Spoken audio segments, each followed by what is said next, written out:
Од 1 ноември годинава кумановските пензионери со ниски пензии ќе може да користат бесплатен јавен превоз. Пријавувањето се уште трае, а сите заинтересирани кои што имаат пензија до 13.000 денари може да ги поднесат потребните документи во просториите на Сдруженијето на пензионери Куманово.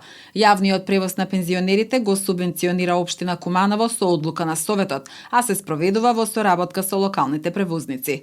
Потребно е пензионерот ако навистина има потреба за користење на превоз од Вера Которка до Бедиње, од населбата Карпош до железничка станица или други тие што ги има линии, нека дојде, нека донесе фотокопија од лична карта и пензиски чек, ние ќе му направиме карта и тој ќе ги користи. Значи секојдневно користење на овој превоз. Значи, голема благодарност до градоначалникот, голема благодарност до Советот на општината, што еве ни излегува во пресрет и овој проект го реализираме заедно, а сето тоа во функција на ублажување на состојбата на пензионерите, бидејќи даваме карти на оние кои што се до 13.000 денари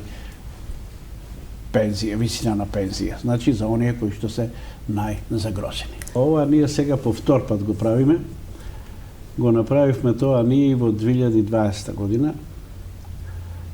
Имаше слободен превоз на пензионерите и тоа почнувајќи од 15 јуни 2020 година до 15 октомври 2020 година. Овој проект ние го менаџираме и го правиме заедно со локалната самоуправа, со општината, со градоначалникот, со Советот на општината. И за тоа им благодариме за тој период. Тогаш имаше некаде околу 400 и неколку лица што користеа ова градски и овие приградските населби.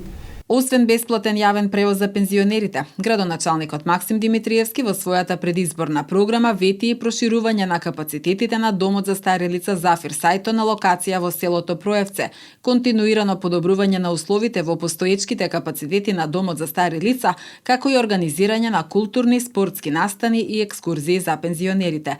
Инаку она што им недостига на пензионерите во Куманово, велат од Сдруженијето, е сервис за домашна нега на старите лица кој би функционирал континуирано, а не само преку проекти на определено време.